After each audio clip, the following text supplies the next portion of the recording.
Hi all, John TheMorgile back again with an update and extrapolation on a point that was raised in my latest video series, The Globe is Dead. I think it was in part 1 or 2, but before I get started, I just wanted to mention a couple things to all y'all out there. Firstly, I want to thank and let all my subscribers know I appreciate you guys. And I even appreciate those of you who disagree with me. I've mentioned this in a couple of previous videos, but something's going on with my subscribers. I've gotten several complaints of people noticing that they're getting unsubscribed from my channel without them actually doing it. And it's weird because I can look at my analytics and see that I've gained, say, 900 subscribers during a certain period and lost 90 subscribers during that same period. Yet my subscriber count, which I've been following this whole time, has only gone up like 300 for the same duration. So something fishy's going on with my subscribers. So just as a reminder, if you've been subscribed to my channel, please, check and make sure that you're still subscribed. And if you're not subscribed, then subscribe anyway. It's free. Haha. Anyway, during this recent video series, one of the sections covered a diagram that was not to scale, representative of the solar system, the inner solar system, from a top-down 2D view, conveying the point that Mercury and Venus should not be visible from Earth due to the nature of the heliocentric model itself, how day and night work theoretically on a globe. In summary, day is the period which an observer would be on the side of the hypothetically spherical Earth that's facing the sun, and night is the opposite period in which the same observer has allegedly spun, 12,500 miles around a giant curve at 1,000 miles an hour near the equator, and eventually is facing away from the sun after going through the dusk, twilight phase. Now, these two periods in between day and night are called dusk and dawn, or simply twilight. I got so many comments from people misunderstanding the concept of the terminating line or twilight on the last video, so I have to point this out very clearly and make sure that y'all know what I'm talking about. During dusk and dawn, which that can last anywhere from 25 to 45 minutes, depending on the season and depending on your latitude and other conditions. So on average, twilight, dusk plus dawn, comprises roughly an hour up to maybe an hour and a half of each day. Half of it in the morning and half of it in the evening, generally speaking. Now, there are a few key factors to keep in mind here, which sort of complicate the issue. The first being atmospheric lensing or refraction, the second being electromagnetic birefringence, and I'll put in sort of parentheses there, hypothetical gravitational lensing, which we must include if humoring the heliocentric model, and three, the light from other planets, aka wandering stars, must be reflected light from the sun, according to the heliocentric model, which will have a big impact on this, as you'll soon see.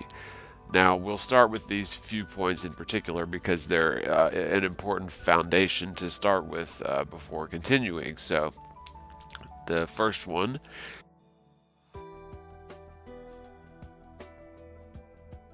atmospheric lensing or refraction plays a huge role in how we interpret the light coming from celestial objects, in this case, the sun. Mainstream science argues that these sunsets and sunrises we experience are technically longer than they should be because the light from the sun essentially bends around the allegedly curved atmosphere to meet our eye, even though the sun itself has actually traveled beyond the horizon physically and even 8 minutes prior to that, hypothetically, assuming 93 million mile distance to the sun, it takes light 8 minutes to reach our eye. But we're not even talking about that. We're talking about the sunlight actually bending around the curve of the Earth due to atmospheric refraction.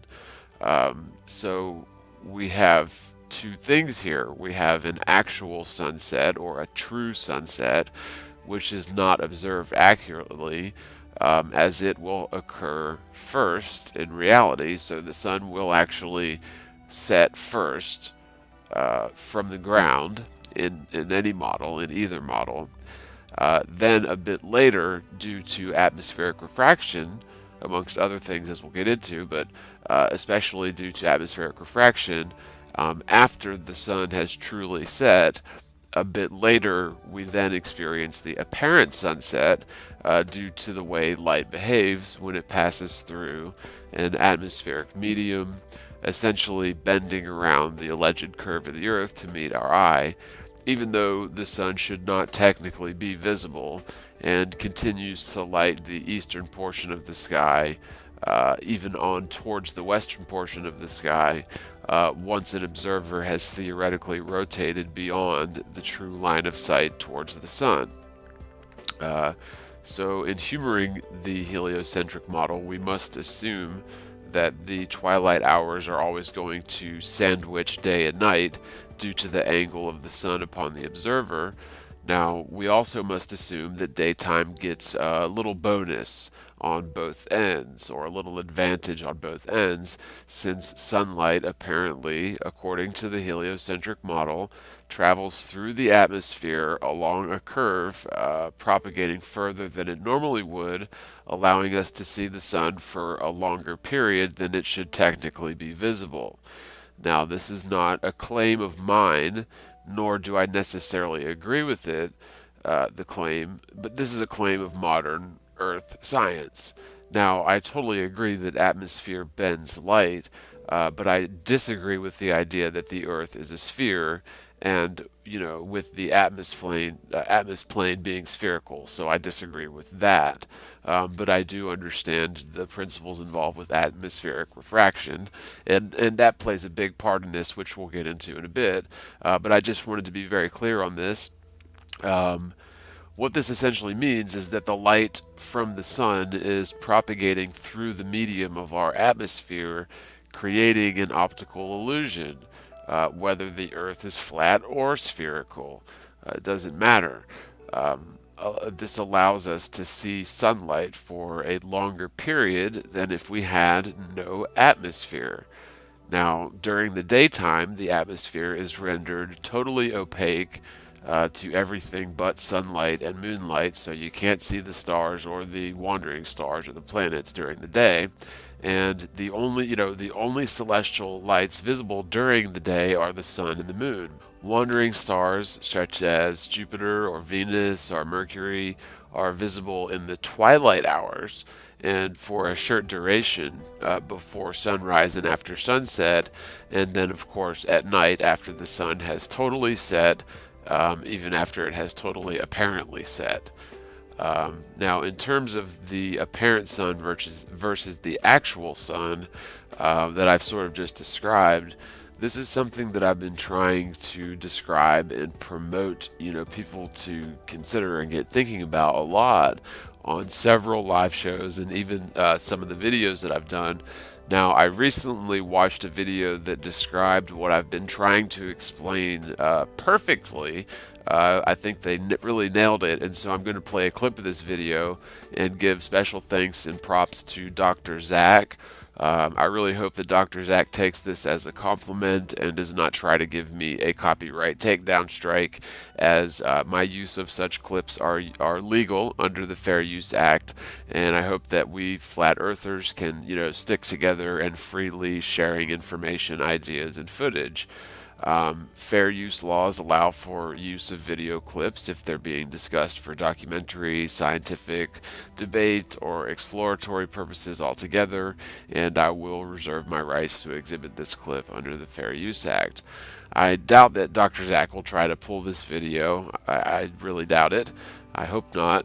as this is a quest for truth and a compliment that he was able to model out and animate something that I've been trying to explain or describe or to get people thinking about for quite a while, actually. And again, I think he totally nailed it. So I'll leave a link in the description to this video, and be sure to give Dr. Zach a sub, because he and the people he's working with are doing an awesome job all across the board. So roll that clip.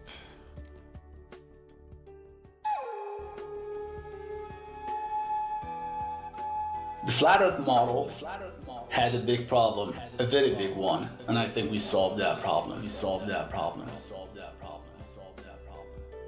How many of you think that the flat earth model doesn't make sense because the sun would never rise and set, but instead be visible 24 hours a day?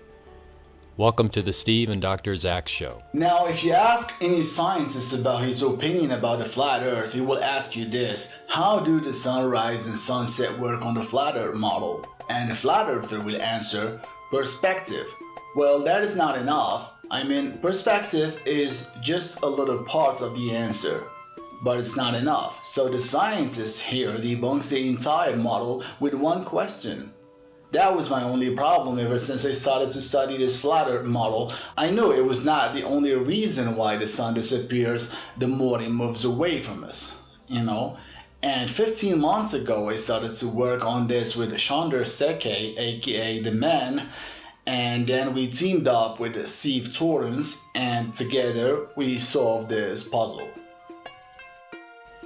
The answer was always in front of us. We just didn't see it, like fish don't see the water. Now we can model it and understand the flat earth model more than ever before. Now let me summarize the story for you.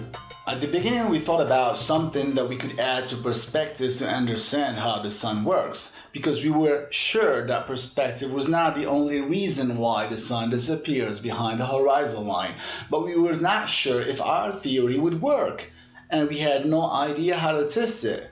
Steve already had the flat earth model designed in his software, but there was something missing from it, and this something was the atmosphere.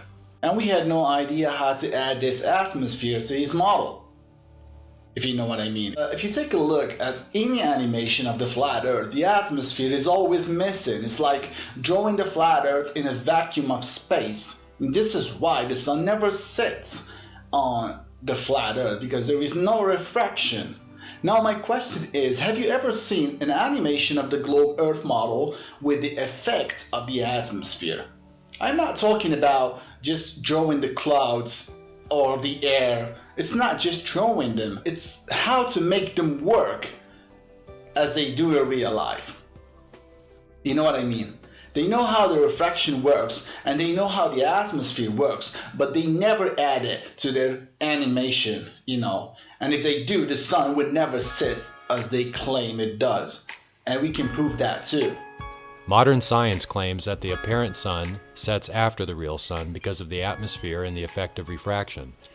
So when we see the apparent sun above the horizon line, that is just a reflection of the real sun, which is already set.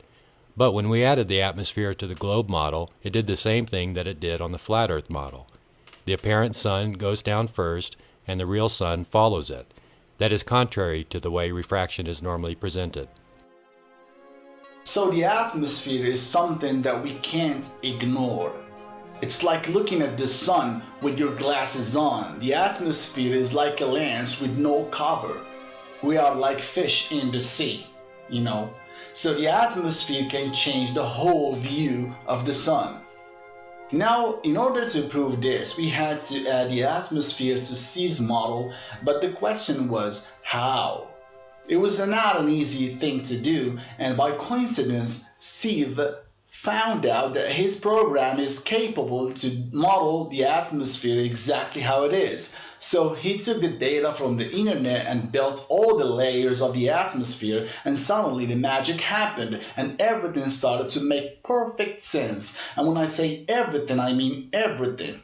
The sun started to rise and set, and it started to match reality more than the globe model does. With 3D software, you can model the atmosphere very accurately using refraction settings. We're not talking about drawing it and making it visible. We're talking about drawing the layers with their real effects on sunlight. Once I discovered it, I told my team, guys, we've got a solution.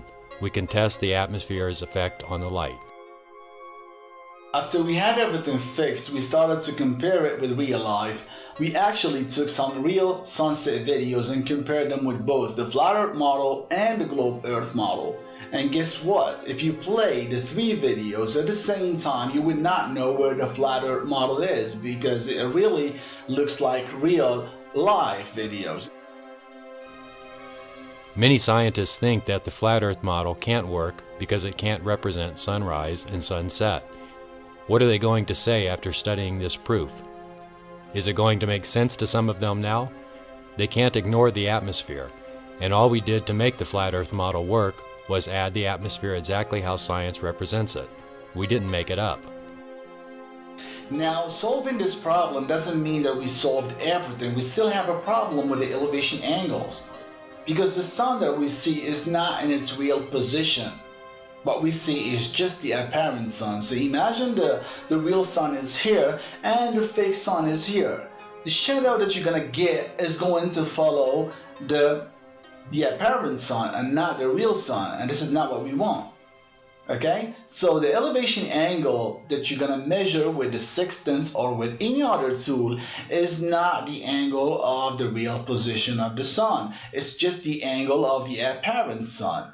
And we're still working on how to locate the real sun that we never see. Once we locate it, we will be able to get the exact elevation angles of the real position of the sun. And by doing that, we can draw the flat earth map from scratch. I couldn't continue drawing the flat earth map with the triangulation method that I talked about a few months ago, if you remember, because I found out that I was triangulating a fake position of the sun. So triangulating the sun from 3 different positions is like triangulating 3 suns at the same time, and that will never ever give you a precise number. So that is why I stopped plotting the map, and right now I'm just focusing on how to locate the real position of the sun. When the sun is directly overhead, the refraction is near 0, but you still can't say where the sun actually is. As the sun travels towards the west, the atmosphere creates an image of it for every eye. So anyone who looks at the sun from the same angle as you, but from a different city, will see the apparent sun in a different position.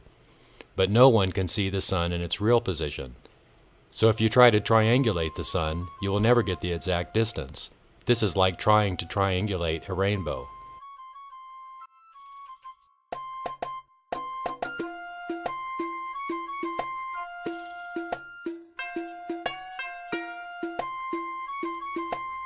So if you've ever heard me trying to say many times in the past that it's sort of naive, I'm quoting myself here or paraphrasing, but I've said or alluded to the fact that it's sort of naive to try and triangulate the sun based on its apparent position and angular size, because if I'm standing in one location and find the direction and azimuth of the sun, I'm looking at a mere rendering of a technically invisible light source in the visible spectrum as it passes through the medium of our atmosphere. So I'm not actually seeing the sun, I'm seeing light that has been perturbed a great deal by several factors, least of which is different layers of atmosphere. The apparent position of the sun is subjective, and since we all live on the ground, more or less close to sea level in the troposphere, covered by layers and layers of varying density gases, the way in which electromagnetic waves propagate and diffuse and refract while traveling through such medium as atmosphere, our reckoning of where the sun is cannot possibly be accurate. The same thing goes for another observer hundreds of miles away, as the apparent position of the sun would be subjective according to them as well, depending on a variety of atmospheric conditions, and simple observation of the sun from the ground can only produce biased observations based on subjective conditions for each observer.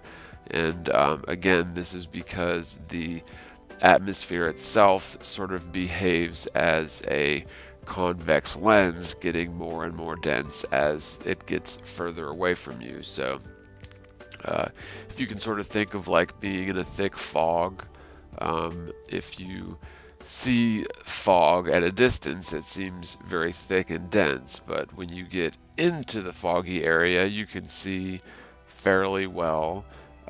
You can see through the fog when you're in it, but when you're further away from it, it becomes opaque. So the atmosphere sort of acts like that in a sense that it gets exponentially thicker the further away it is from you, if that makes any sense at all. Anyway, the whole point of this is where you reckon the sun to be is subjective based on if one thing, atmospheric conditions. Now, the second thing is electromagnetic birefringence.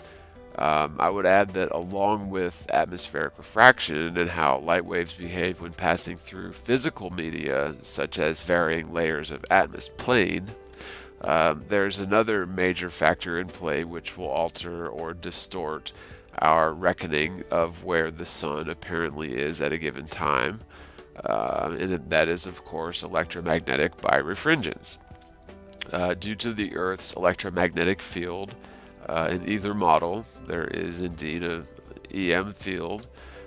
Electromagnetic waves will alter their course wildly when passing through electromagnetic fields, producing an effect called electromagnetic birefringence.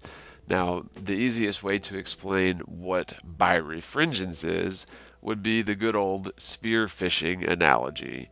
If you've ever tried to spear a fish in, waist deep water, if you aim for the fish, you're going to miss because the water causes birefringence. It causes the fish to appear in a place that it actually isn't. So, in order to hit the fish, you have to distrust your eyes and adjust or account for the factor of birefringence.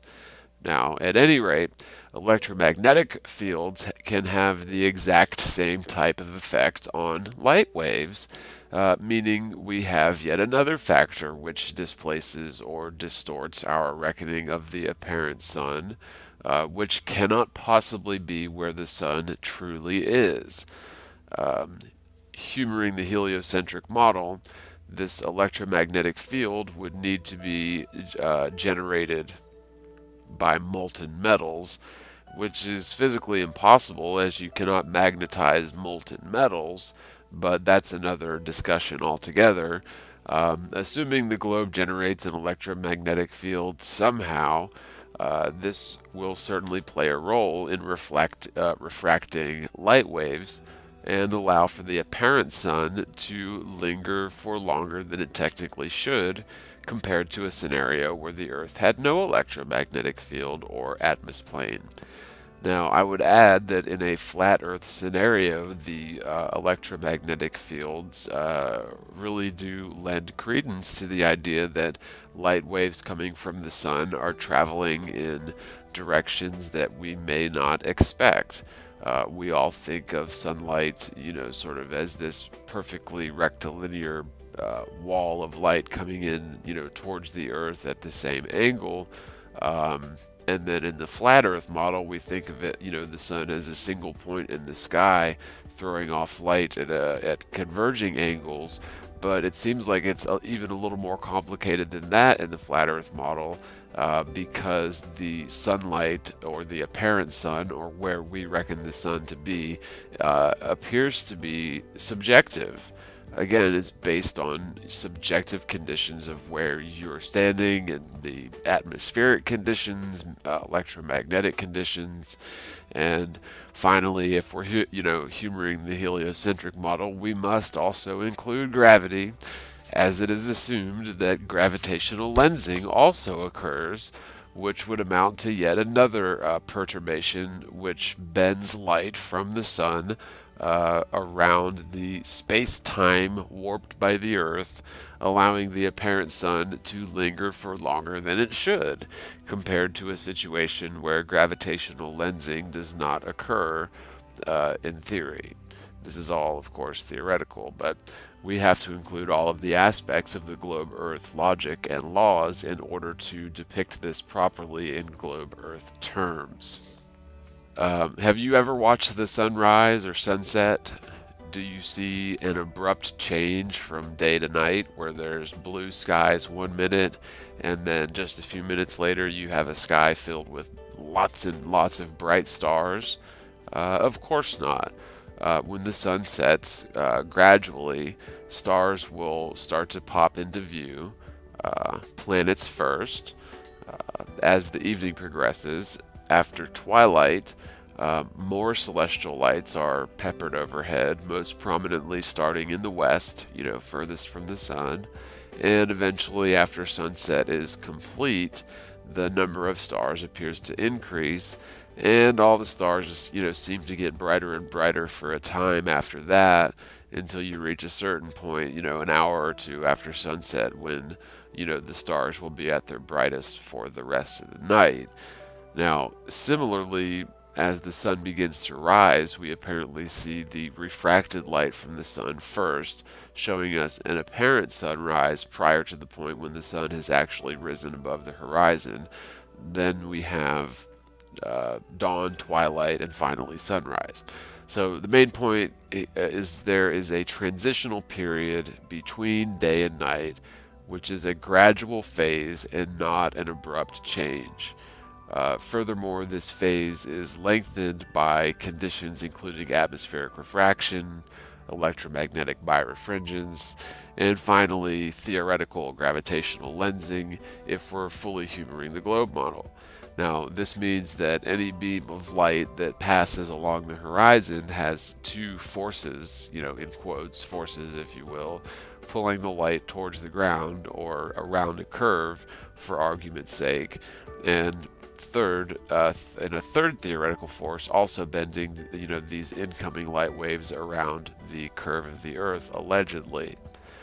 So, I think what I'm getting at here is, if you're looking at sort of a top-down view of the spinning sphere Earth and an observer at the equator looking for Venus or Mercury, for that matter, is going to have to wait until a specific alignment is occurred, and it is my contention that the line of sight of such an observer is going to be a tangent to the curve of the Earth, and Mercury, for 100% certain, would not be visible after sunset.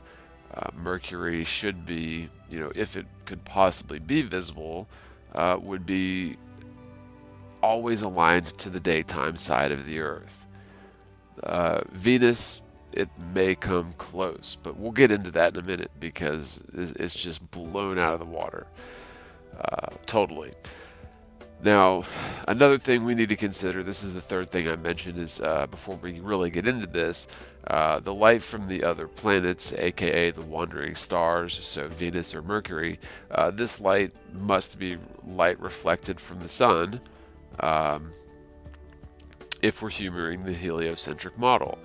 Now, I think that it still may be reflected light in the flat Earth model. I think it's irrelevant, but humoring the heliocentric model, with all the background that we've gotten into out of the way, we need to remember that the heliocentric model necessitates that the light that we see coming from the planets is reflected from the sun. This means that given the conditions needed to see Venus, for starters, it would be a very rare chance to catch Venus in the sky, since its orbital path is allegedly tighter around the sun than the Earth's. Meaning, if the conditions were somehow in place to have a line of sight towards Venus, it would not be fully lit, but instead it would only be partially lit due to the angle of the reflected sunlight. I will slightly modify or correct my previous claim that Venus would never be visible, and instead assert with certainty that according to the heliocentric model, Venus should probably not be visible from Earth, although there may be very rare circumstances when it would be visible, or at least a line of sight may be achievable in such rare circumstances. However, in these cases, it would only be partially lit due to the angle of reflection from the sun. This is still a stretch, as I still reserve the possibility that the proclaimed orbital path and distances of Earth compared to Venus, along with the daytime sky obstructing all celestial lights, coupled by the fact that the sunlight lingers above the horizon for longer than it technically should, which means that our angle away from Venus's orbital path would be exacerbated by this fact. Finally, the tangent line of sight from an observer on the Earth from the evening side, or morning side of the Earth towards Venus would be divergent to the orbital path of Venus, and I believe that it is still a good possibility, or still maybe up in the air, but I reserve the possibility that according to the heliocentric model, Venus would be rendered invisible forever due to everything I've just mentioned. But even granting the heliocentric model the visibility of Venus under very special circumstances, the orbital path of Mercury, on the other hand, would undoubtedly never intersect with the line of sight of any observer during the sunset, twilight, or early evening hours. It's impossible. That would never happen. Mercury itself should not ever be visible from Earth, period. Its orbital path would simply never intersect with our line of sight during any period other than daytime, since we all know that you can't see the stars or the planets, the wandering stars during the day. The heliocentric model simply does not work, as we can view the wandering star Mercury after sunset, well after sunset. This observation simply doesn't work in the heliocentric model. Given the fact that the atmosphere is opaque during the day, and Jupiter's orbital path would only be within our line of sight Mercury's orbital path would only be within our line of sight during the day. And again, Venus, I would say, probably falls under this same category. It's very close, but certainly Mercury. So essentially this falsifies the heliocentric model. Now, I found an interesting thread. I was searching online for information about Venus's visibility, and I'm going to read through this. As some random astronomer was baffled by the fact that Venus was visible years before Flat Earth came out, and this guy was making observations that obviously didn't make any sense in the heliocentric model.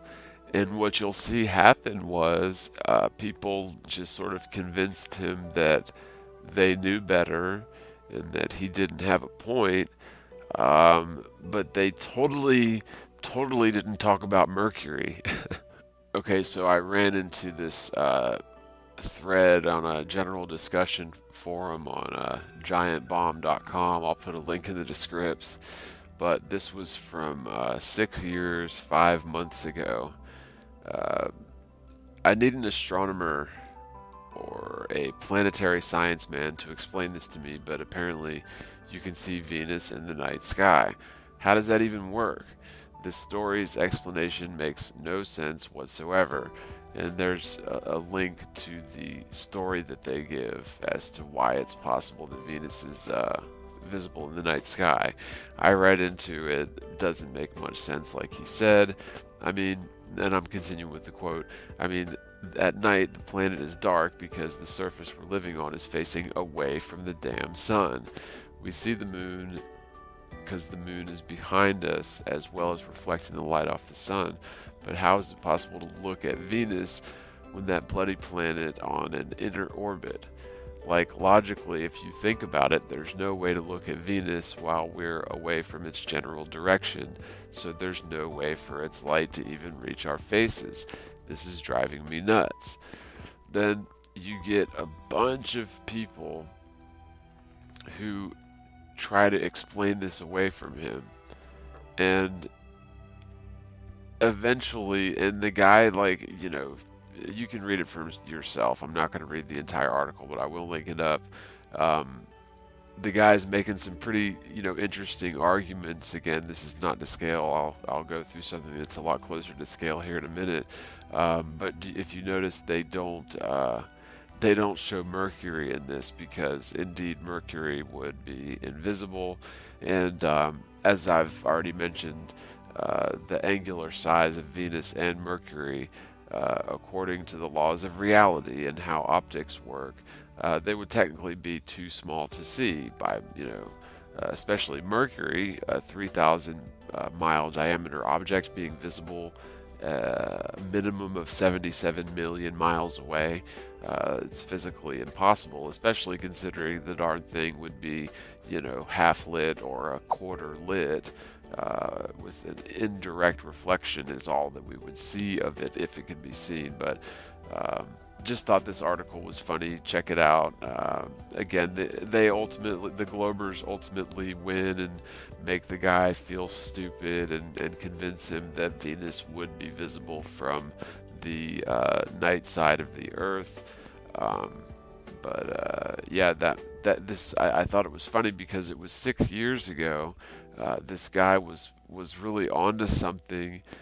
He couldn't, he found a glitch in the matrix, a glitch in the heliocentric model, and it's almost like they put Neo back to sleep. So, he took I guess he took the blue pill or whatever.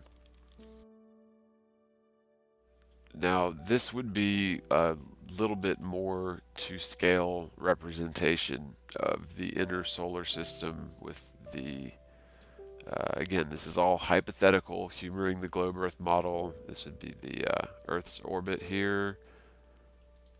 That would be Venus's orbit there, and of course Mercury's orbit, and then the sun. Now, the reason I said this is somewhat to scale is because what I did was, and I'll just zoom way in here on the big old sun, I made the sun exactly 1 inch in diameter. Okay, and so we'll consider that 1,000,000 miles. The sun's about 1,000,000 miles across, right? So 1 inch equals 1,000,000 miles on this. Okay, so I made the square of this document 200 by 200 inches. So it'd be 200 million miles this way and 200 million miles that way. I'll zoom in here on the Earth because it's going to be about to scale as best as I could get it. That's not the Earth. You got to keep zooming in. Keep on zooming in. Okay, so the Earth is this little blue dot right here. I think I put it as 0.01 inches. So yeah, 0.01 inches. It would be a lot smaller than this, but that's about as small as I could get it. Anyway, you can sort of see the relative size of the sun up next to that tiny little dot, the Earth. This is the wall of light coming in from the sun. This circle here would sort of generally represent the distance to the moon. And you can see what I mean, that in the moon's cycle it would be on the day side of the Earth for roughly half of each month. Okay, now before delving into this diagram a little deeper, just going to go over a couple of these facts again. The alleged orbital path of Venus is supposedly 67 million miles from the sun on average. and its inclination to the ecliptic is 7.01 degrees. So it's not that much. And just to show you what I mean by the inclination to the ecliptic, this would represent the ecliptic, or the plane around which the Earth orbits the Sun, and Venus's orbital plane would be offset by about 7 degrees. Going back to it, the diameter of Venus is 7520 miles, traveling 78,000 miles an hour. It has a 224 Earth day orbital cycle, so it takes 224 days to go all the way around once. And what I thought was very sort of odd is that it spins at 4 miles per hour at the equator. Wow, that is slow. Until you look at Mercury, of course. But now, again, these are all just allegations of the heliocentric model. Looking at Mercury here, this red orbital path, and again, these would be offset ellipses, but we're just talking about averages here, make it simple. The alleged orbital path of Mercury, supposedly 36 million miles from the Sun on average, diameter of 3,032 miles, inclination to the ecliptic about 3.4 degrees. So again, that's this here, inclination to the ecliptic. Allegedly traveling at 106,000 miles an hour around the Sun, and it takes 88 Earth days to make one orbit. So 1 year on Mercury would be 88 Earth days. And you thought 4 miles an hour was slow. Well, Mercury allegedly spins a mere 4 times per Earth year. So it would have to actually go around, well, it would have to go around the Sun 4 times to spin 4 times, roughly. I think it spins, the way that they say it is it spins twice on its axis every 2 orbital cycles or something like that, but the damn thing's barely spinning. All this is sort of irrelevant. I just think it's very interesting at how stark contrast we have in terms of axial rotation here on the Earth. Mercury spins 4 times a year, Venus spins 4 miles an hour, and the Earth allegedly spins 1,000 miles an hour at the equator. That's pretty drastic, pretty dramatic, honestly. Now, getting past this, this diagram is assuming the ecliptic as the Earth's orbital plane. You notice that we're tilted to that, and that's how we allegedly get our seasons.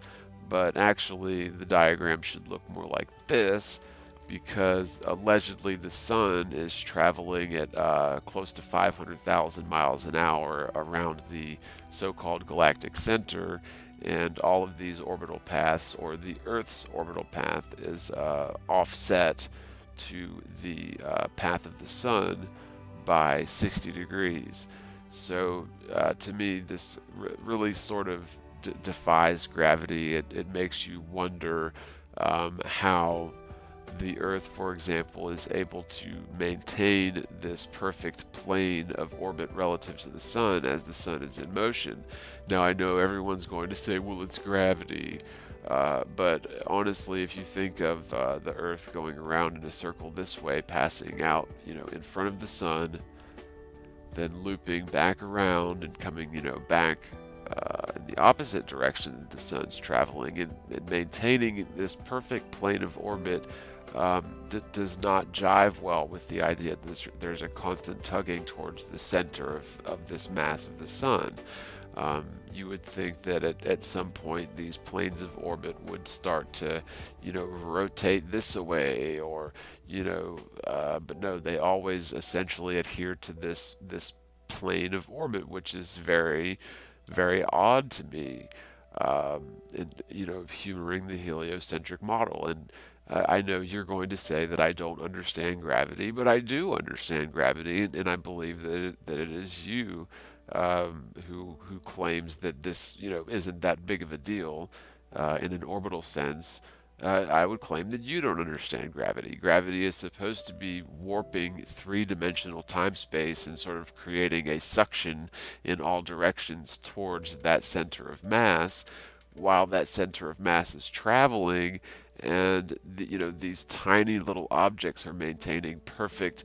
I mean, what is there, a floor here and a ceiling here to make sure that they don't stray from their perfect path of orbit. I mean, it really, not to mention, and do so in perfect cycles. It's really just baffling to the mind to consider the heliocentric model and how we fell for it. Actually, this is just giving you an idea, sort of a side view of the northern winter. You've got your 23.4 degree tilt. This would represent the ecliptic. Again, the ecliptic would be this blue line or this blue line, or essentially this plane, described by this circle. So that's the ecliptic, and remember that these other circles are offset to that by a little bit, not by much, but by a little. And so I don't think that they would affect visibility too much. The reason, again, that I would argue visibility is affected is by sheer line of sight. So again, zooming in on the teeny tiny 2-scale Earth, according to the sun, or pretty darn close to 2-scale. Once you pass over sunset through twilight, and again the sun sort of gets a boost on both sides of this due to atmospheric refraction, electromagnetic birefringence, and of course gravitational lensing according to the heliocentric model. So you're gonna have this sort of tangent angle to the curve, constituting visible space, and a planet such as Mercury would simply never be visible. That line of sight is never going to converge with this orbital path. And giving Venus, again, which is debatable, it's close. And I know people are going to argue, well, of course, we see Mercury and Venus, so you don't know what you're talking about. But the point is this is disproving the heliocentric model and showing that Venus and Mercury are doing something other than orbiting the sun. Okay? And by the way, neither are we. The Earth is stationary. The sun goes, in circuits above and overhead us. So here's just sort of an enlarged top-down view of what we're describing here. You can see you've got the day side of Earth. You've got sort of the twilight hours. I would say that the sun gets a 30-minute boost. I don't know. From the atmospheric refraction. So 30 minutes after sunset would be somewhere around in here. And again, your line of sight is going to be a tangent. That's actually giving it some credit there. It should be a wider angle going that way. But your line of sight is going to be a tangent to that curve. And just to put this in a little bit better perspective, there's no way to show how small a person would be looking, off into space from here, trying to see Mercury or Venus. But just to give you sort of an idea, since this is a sphere, there's a little guy, but not that little guy, the other little guy. No, not him, the littler guy, no, the littler guy. No, the littler guy, so this doesn't even begin. This would be like where the ISS is. So, but you can see that looking straight, parallel with the ground is going to appear to be a convergent line with the ground due to the laws of perspective. However, in order to see, stars over the horizon, you're going to have to look up, so, a few degrees up. You're not going to look down towards the ground. You're not going to look directly at the or parallel with the ground, because again your line of sight converges with the ground. So in order to see stars or planets, you're going to have to look up. Your line of sight's going to be a tangent to the curve of the Earth.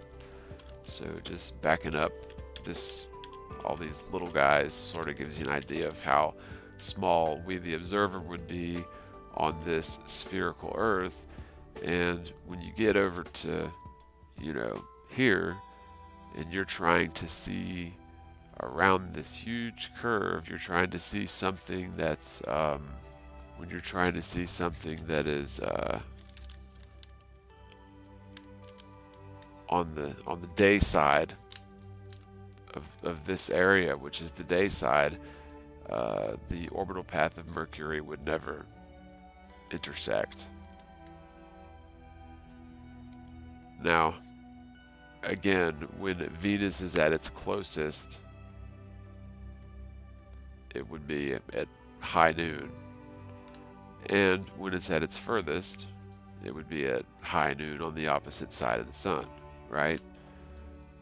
Same thing goes with Mercury. When it's at its closest, it would be at high noon. And when it's at its furthest away, it would be at high noon, but on the opposite end of the sun, so you'd never see it. And not to mention, this orbital path would never converge with your line of sight from the Earth. Okay, since we've covered some mind-boggling proof and conversation that the heliocentric model is totally wrong, or at least very questionable, I mean, come on.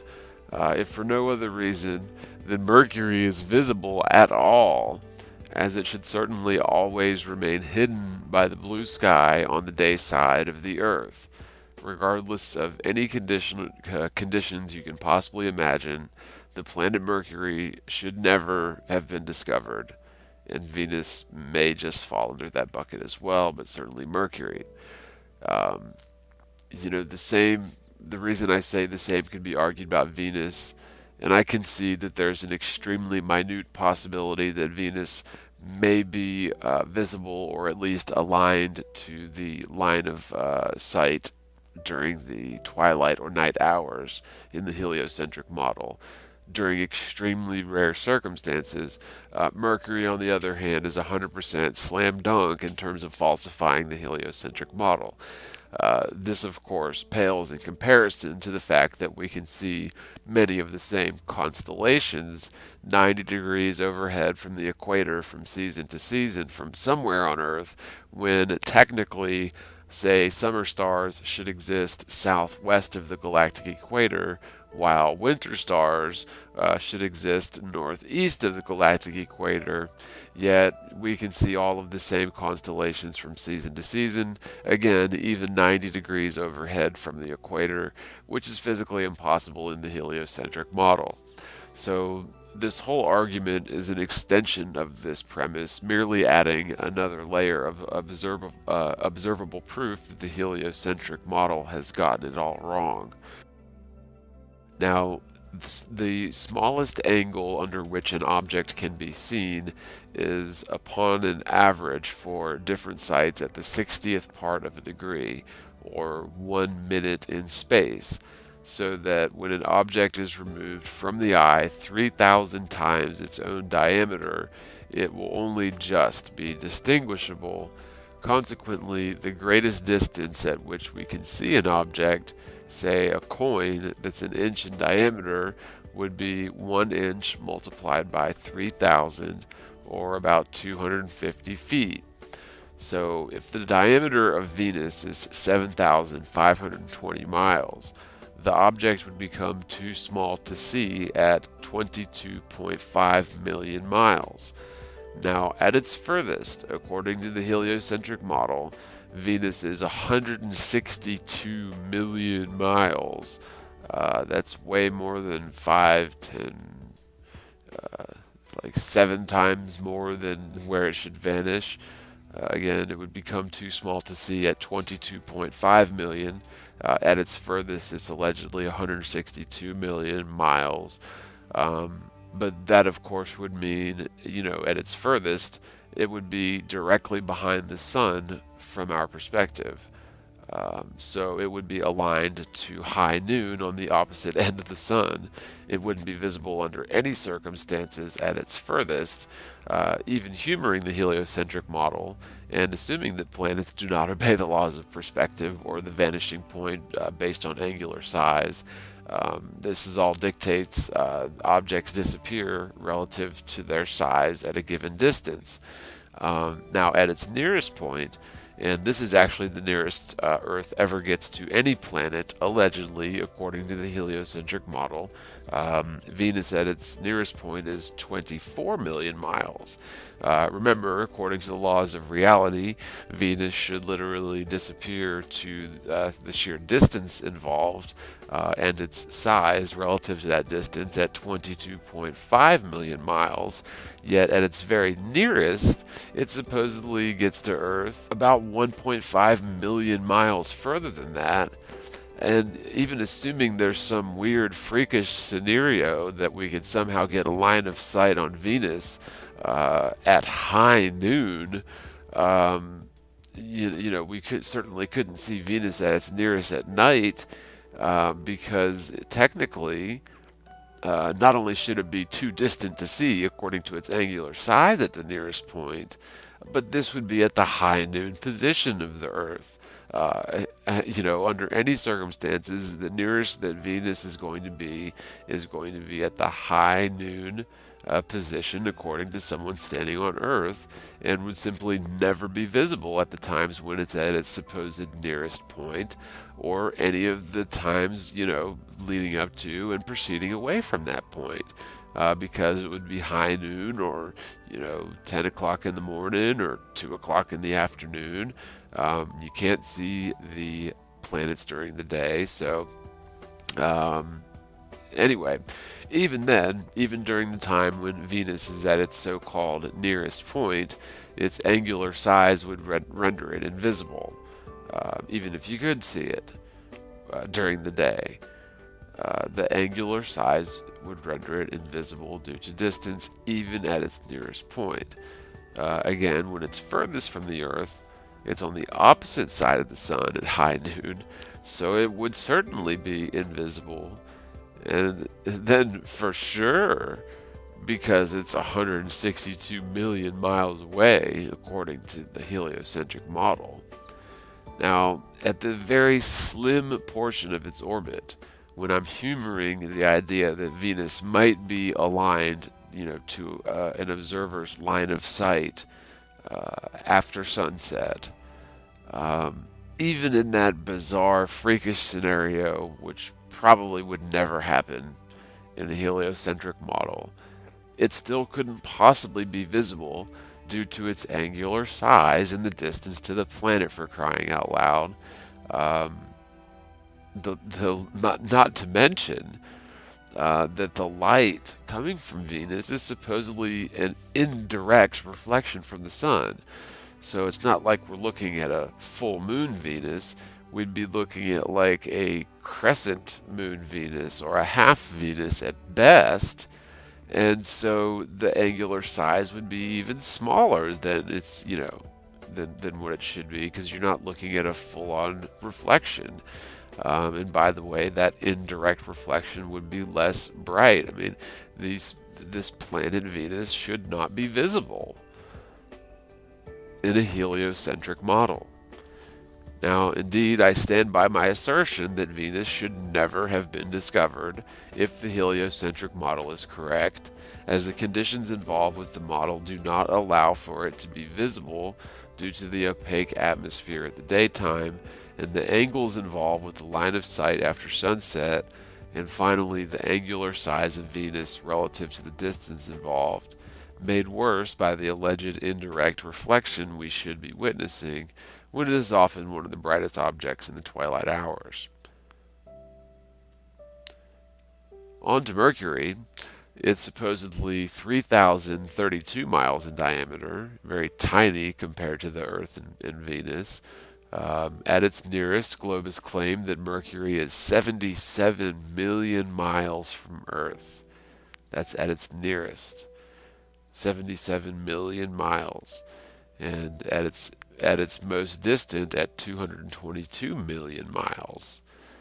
Now, if you consider the laws of reality, which dictate objects become too small to see based on their size and distance, if we multiply the diameter of Mercury by 3,000, then the object should disappear at 9,096,000 miles.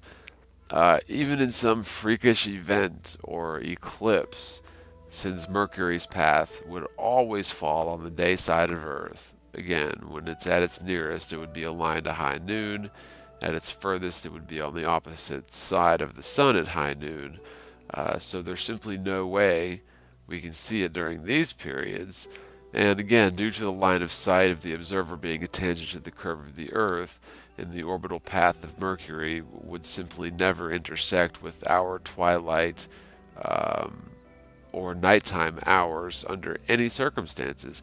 But even if Mercury were somehow visible at night, or under some weird, impossible circumstances, the object would physically be so small in terms of angular size that you would never see it.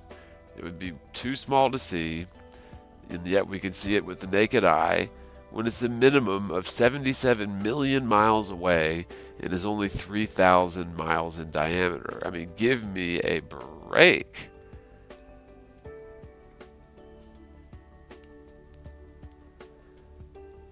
An object of that size at that distance would physically be too small to see, and any light reflected from it theoretically would again be indirect, sort of half-lit light, because again, you're never going to see it at high noon under any circumstances.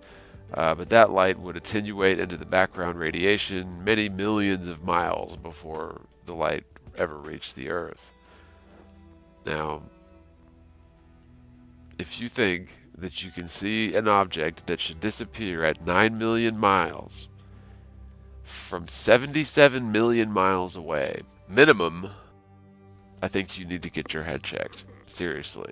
I mean, I'm not trying to offend anyone, but if you want to stick with the globe, then you must believe the impossible. You must believe that you can see an object that's 3,000 miles in diameter from 77 million miles away when it should disappear altogether from any possible sight at 10 million miles away. Yet we can see it with the naked eye from the ground. I submit that if you had any doubt in your mind whether the heliocentric model was a working model, I hope you realize that it simply doesn't work based on simple, verifiable, repeatable evidence. I hope more of you are able to participate in true science, which is flat earth science, as opposed to theoretical science, which is preposterous folly and truly pseudoscience. I'm going to end with this picture of Jupiter, Mercury, and Venus nearly aligned well after sunset. I realize that the heliocentric team is going to try and explain this away. However, I'm 100% convinced that we can chalk this single image up to undeniable proof that the heliocentric model does not accurately describe observable reality, and we must rethink our position on what we believe to be true. If you choose to believe that you live stuck to the side of a spinning sphere thanks to the theory of gravity, which has never been demonstrated or proven, zipping around a giant curve at over 1,000 miles per hour near the equator, flying 66,600 miles an hour around the sun, at a 60-degree angle to the sun's path around the galactic center at nearly 500,000 miles per hour, as the galaxy hurls through space a gazillion miles an hour, and you think that I'm crazy for believing in wild theories? Take a reality check for just 1 second, please. See a 3,000 mile diameter object from 77 million miles away minimum. What is wrong with you people, astronomers? We really don't even need astronomical evidence to prove the world is a stationary plane, but The more holes we can poke in the quite ridiculous heliocentric model, the better. I hope this video has helped you to understand the proof involving the planets Venus and Mercury a little bit better, and how we never should have discovered them under any circumstances, especially Mercury, probably Venus. But either way, it's proof that the heliocentric model doesn't work. I hope that more of you will consider the idea that the flat Earth reality is much more than a theory and is much more rational and simplex than the spinning sphere gravity Big Bang theory. I've mentioned before that not only do the planets or wandering stars mentioned so far debunk the heliocentric model in so many ways because we can simply see them, but so does the moon. The moon should only be visible during the day for a little less than half of each month during the phases surrounding no moon or new moon, due to the same principles I've mentioned, the day side of the Earth always being facing the sun and the night side of the Earth always being facing away from the sun regardless of the spin. If the moon takes a month to go around, then it would be on the day side of the Earth for a little less than half of each month. During the phases again leading up to and leading away from no moon. Conversely, the moon should only be visible during the night for the cycles surrounding the full moon. This is basic geometry and basic common sense, and the fact that we can often see near full moons during broad daylight or waning crescent moons in the middle of the night clearly prove the heliocentric model is dead wrong. Thanks so much for watching. Much love to all my subscribers and supporters. Don't forget to double check, make sure that you are still subscribed and you didn't get unsubscribed. And if you haven't subscribed, then go ahead and subscribe. The Globe is Dead 3 will be back up soon enough. But until then, I'm going to wait to finish that series with part 4. I've already got it pre-recorded, but I don't want to release it until I've got part 3 dealt with. Anyway, until next time, thank you all so much for hanging in there. Spread the word, spread the world, and peace.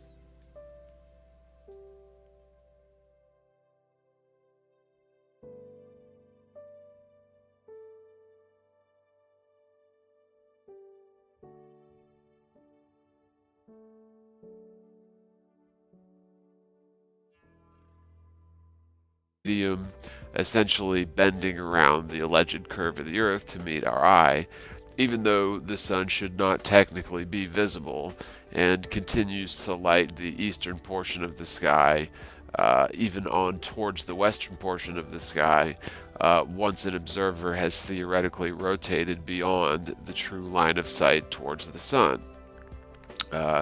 So in humoring the heliocentric model, we must assume that the twilight hours are always going to sandwich day and night due to the angle of the sun upon the observer. Now, we also must assume that daytime gets a little bonus on both ends, or a little advantage on both ends, since sunlight apparently, according to the heliocentric model, travels through the atmosphere along a curve, propagating further than it normally would, allowing us to see the sun for a longer period than it should technically be visible. Now, this is not a claim of mine, nor do I necessarily agree with it, the claim, but this is a claim of modern Earth science. Now, I totally agree that atmosphere bends light, but I disagree with the idea that the Earth is a sphere, and, you know, with the atmosphere being spherical, so I disagree with that.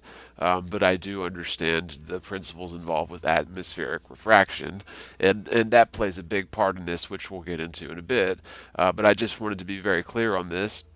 A huge role in how we interpret the light coming from celestial objects, in this case, the sun. Mainstream science argues that these sunsets and sunrises we experience are technically longer than they should be because the light from the sun essentially bends around the allegedly curved atmosphere to meet our eye, even though the sun itself has actually traveled beyond the horizon physically and even 8 minutes prior to that, hypothetically, assuming 93 million mile distance to the sun, it takes light 8 minutes to reach our eye. But we're not even talking about that. We're talking about the sunlight actually bending around the curve of the Earth due to atmospheric refraction. So we have two things here. We have an actual sunset, or a true sunset, which is not observed accurately, as it will occur first in reality. So the sun will actually set first from the ground in any model, in either model. Then a bit later, due to atmospheric refraction, amongst other things as we'll get into, but especially due to atmospheric refraction, after the sun has truly set, a bit later we then experience the apparent sunset due to the way light behaves when it passes through an atmospheric medium.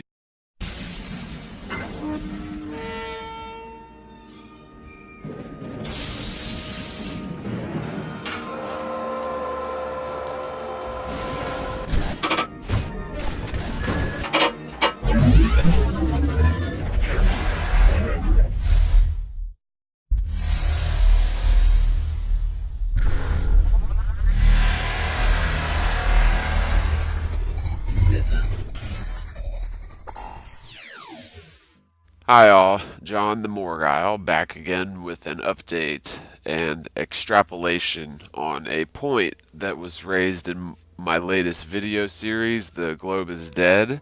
I think it was in part 1 or 2, but before I get started, I just wanted to mention a couple things to all y'all out there. Firstly, I want to thank and let all my subscribers know I appreciate you guys. And I even appreciate those of you who disagree with me. I've mentioned this in a couple of previous videos, but something's going on with my subscribers. I've gotten several complaints of people noticing that they're getting unsubscribed from my channel without them actually doing it.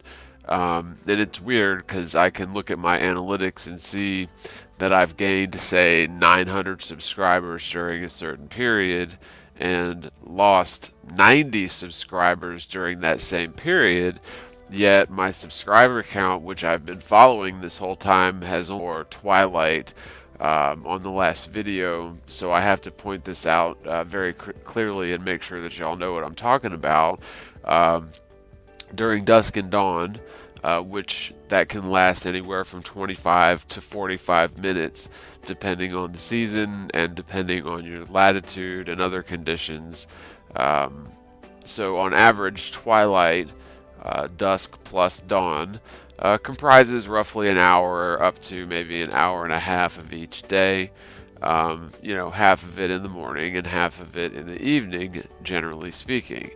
Now, there are a few key factors to keep in mind here which sort of complicate the issue. The first being atmospheric lensing or refraction, the second being electromagnetic birefringence, and I'll put in sort of parentheses there, hypothetical gravitational lensing, which we must include if humoring the heliocentric model, and 3, the light from other planets, aka wandering stars, must be reflected light from the sun, according to the heliocentric model, which will have a big impact on this, as you'll soon see.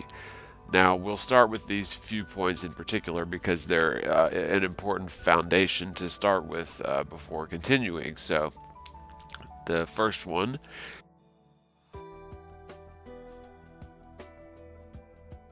atmospheric lensing or refraction plays only gone up like 300 for the same duration. So something fishy's going on with my subscribers. So just as a reminder, if you've been subscribed to my channel, please, check and make sure that you're still subscribed. And if you're not subscribed, then subscribe anyway. It's free. Haha. Anyway, during this recent video series, one of the sections covered a diagram that was not to scale, representative of the solar system, the inner solar system, from a top-down 2D view, conveying the point that Mercury and Venus should not be visible from Earth due to the nature of the heliocentric model itself, how day and night work theoretically on a globe. In summary, day is the period which an observer would be on the side of the hypothetically spherical Earth that's facing the sun, and night is the opposite period in which the same observer has allegedly spun, 12,500 miles around a giant curve at 1,000 miles an hour near the equator, and eventually is facing away from the sun after going through the dusk, twilight phase. Now, these two periods in between day and night are called dusk and dawn, or simply twilight. I got so many comments from people misunderstanding the concept of the terminating line